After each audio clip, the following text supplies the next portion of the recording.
তিরমিজি শরীফের সর্বশেষ হাদিস, ফানজুরু আম্মান তাখুদুনা দীনাকুম, তোমরা দিন কার কাছে শিখো, আগে লোকটাকে দেখো। তুমি শুধুমাত্র দিন পাইবা আর যার তার কাছ থেকে গ্রহণ করবা না, এটা হবে না। এই ব্যক্তি দিন কার কাছ থেকে শিখেছে, এ পারফেক্ট আলেম কিনা, এর আসলেই কোরআন হাদিসের বিচক্ষণতার জ্ঞান আছে কিনা, যুগ সমস্যার সমাধানে জাতিকে মেম্বারে বসে কোরআন হাদিস থেকে রিসার্চ করে লেখাপড়া করে অগাধ শ্রমের পরে একটা জিস্ট এক সপ্তাহ তার তুলে ধরার মতন মেমোরি আছে কিনা, এই যোগ্যতা সম্পন্ন খতিব কিনা, এটা তোমাকে জাস্টিফাই করে তারপরে তার অনুসরণ করতে হবে। যদি সে এই সমস্ত ব্যাপারে অবজার্ভে যদি মানদণ্ডে উত্তীর্ণ হয়, তাহলে তার কথা জানা শোনা মানা দরকার। যদি তিনি এই মানদণ্ডে উত্তীর্ণ না হয়, তাহলে শুধুমাত্র 10,000 টাকার হুজুর পেয়েই তার মাসআলা শুনেই 6 হাত ফাল দিয়ে উপরের দিকে উঠে গেলেন, আপনার জন্য মহা বিপদ অপেক্ষায় সামনে আছে। কারণ যোগ্য ব্যক্তিকে যোগ্যতার ভিত্তিতেই মূল্যায়ন করতে হবে।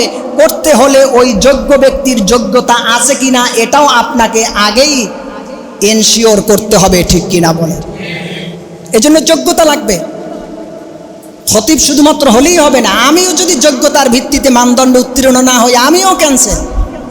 এরকমের যত খতিব হোক, যোগ্যতার ভিত্তিতে যিনি আসবে তাকে ভ্যালু দিতে হবে।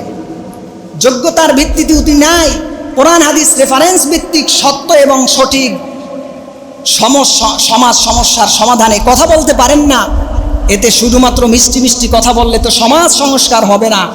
এজন্য খতিব মানে হচ্ছে যার ইসলামের গভীর নলেজ আছে এবং সেটা আবার সমাজে দেওয়ার মতন তার ক্যাপাসিটি আর হিম্মত রাখে, এরকমের মন মেজাজ থাকলে সে খতিবের চেয়ারে বসবে।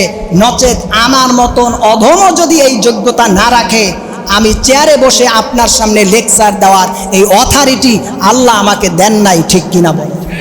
এটা সাংঘাতিক ব্যাপার। হাজার মানুষ বসে থাকে, সামনে কথা বলতে হবে, লেখাপড়া নাই, যোগ্যতা নাই, গবেষণা নাই, রিসার্চ নাই, কিতাবের সাথে আপনার কোনো সুসম্পর্ক নাই, আপনি কিতাবের রেফারেন্সে কথা বলার যোগ্যতা রাখেন না, আর আপনি এতগুলি মানুষের ড্রাইভার হবেন।